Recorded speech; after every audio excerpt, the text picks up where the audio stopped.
For those that understand a little bit about computer, let's place a similar example for you. For example, the cortex is equivalent to the RAM memory of the computer. Remember, the RAM memory in the computer does not storage information. The information is stored at the hard disk of the computer now.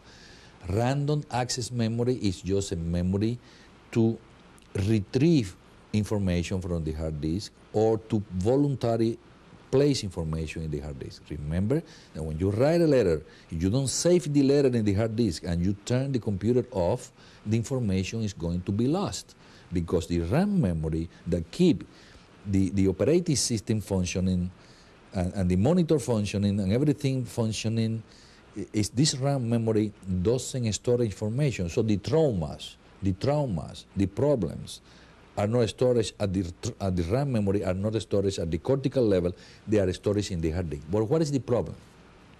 With the computer, we can put new information in the hard disk, we can retrieve and we can delete information using the RAM memory. With the brain computer, you cannot delete. You can place new information. My name is Nestor. You can memorize that, or you can memorize any new information. And you can retrieve all information. For example, the capital of the United States is Washington. But you cannot voluntarily delete information at the hard disk level or subcortical level using the willpower. Example, I ask you, use your willpower and try to delete what is your name. Use your willpower and try to delete that 2 plus 2 is 4.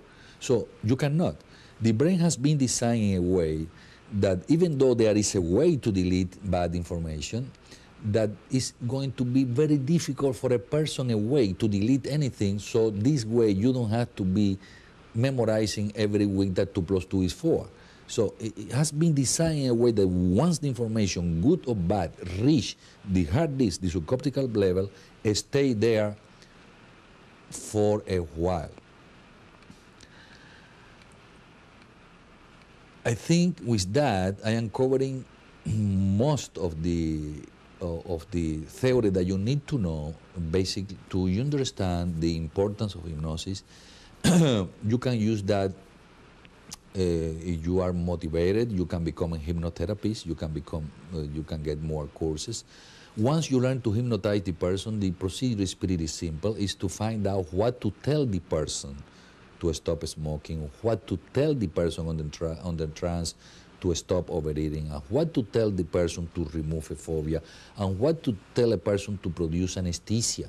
Remember that with hypnosis, you can produce anesthesia. Persons that are allergic to chemical anesthesia, they have a lot of negative reactions after anesthesia in surgery, whatever. You hypnotize them, and if they get a deep level of hypnosis, you can produce total or partial local anesthesia. That is the power of your own mind.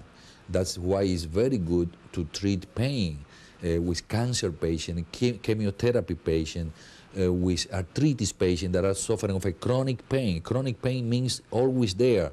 They have to keep taking painkillers continuously because it's chronic. It's not acute for a while. It's chronic. So hypnosis is excellent for that. And the immunologic system, that the person that are suffering from asthma, allergies, there are a lot of emotional involvement in those type of patients. And patients with cancer, normally they have the immune system deployed. It means under normal level of defense, and that's why those malignant cells reproduce themselves. Patients with SIDA, SIDA also, and a lot of conditions that are very heavy. So you can become a hypnotherapist and can make a living from that. If you are already a medical doctor, a psychologist, a psychiatrist, a surgeon, anesthesiologist, you can incorporate those techniques to your practice, and it's going to be very successful. There are a lot of documentation. Remember my website, hypnotizenow.com, where you can go to bibliography and you can read You can enter in any search machine in the internet hypnosis. You're going to find a lot of literature. However, this technique that you are learning from this video is not there. This is technique original, developed by me, with more than 30 years experience in the hypnosis techniques around the world, in many countries, with different cultures, different people. And this is a fast technique that is a combination where you can detect the susceptibility of the person simultaneously and putting them in trance and very fast. And you don't have to be involved in the old technique, old-fashioned, be relaxing the person, talking to the person for 10 minutes, for 15 minutes, and putting music, etc. It's important that you know the difference between yoga, relaxation, and hypnosis. Yoga is good. Relaxation is good. But these two techniques just touch the surface of the brain. Hypnotic go down deep. And how do you know that? Well, when you do relaxation, you open your eyes whenever you want, and you stop the relaxation process. When you are doing yoga, you stop whenever you want. You just open your eyes, stand up, and go home. When you are in the trance, you cannot open your eyes, no matter how hard you try, except if the operator or yourself in self-hypnosis process says, I am going to be in trance. For example, I have a tape that you are listening to my voice get into trance, and I teach you how to get out of trance by yourself. So you can talk to your subcortical memory. Your subcortical memory is like another person inside of you. There is one person, the conscious person, and there is another person, which is the subcortical person, and you can talk to yourself. That's why hypnosis is so powerful. You don't have to depend upon or get addicted to a therapist. Once you learn, you ask your therapist, say, okay, please teach me. Remember, I have a course for that you can order. Teach me how to get in trance by myself. I want to get in trance by myself to improve my student habits, to get out of bad habits, to improve my motivation to do things, to be successful.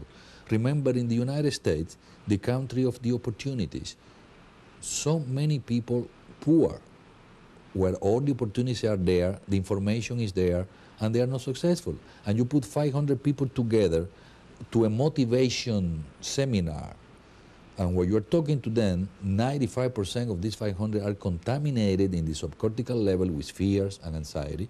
And what they are telling themselves is, I am not going to be able to do that. No matter how hard you try to motivate the person at conscious level, the information doesn't go through. That's why all those companies that depend upon salesperson, they have this big turnover. And the person telling you, is sales involved? I know, I don't want to be there, because this is a phobic, it's a social phobic. They are afraid to talk to people. They are contaminated. And I see so many thousands and thousands of companies spending millions of dollars training people and putting 500 people together. After 3 months, the 500, there are only 4 or 5 in the company. The rest are gone. They want it, but they cannot. The same way the person wants to stop smoking and they cannot. The same way they can lose weight and make 30 different types of conscious diets, and all of them fail. You have to understand that it's not the person has not to feel guilty. It's a matter that they are working in the wrong side of the mind. They are using the roof of the building. They are sending the plumber to the roof of the building when the water leakage is at the basement, at subcortical level. So they are not going to get results. I thank you very much for your attention. I hope you enjoyed the video. And remember, stay in touch with us through the internet and our website. Thank you very much.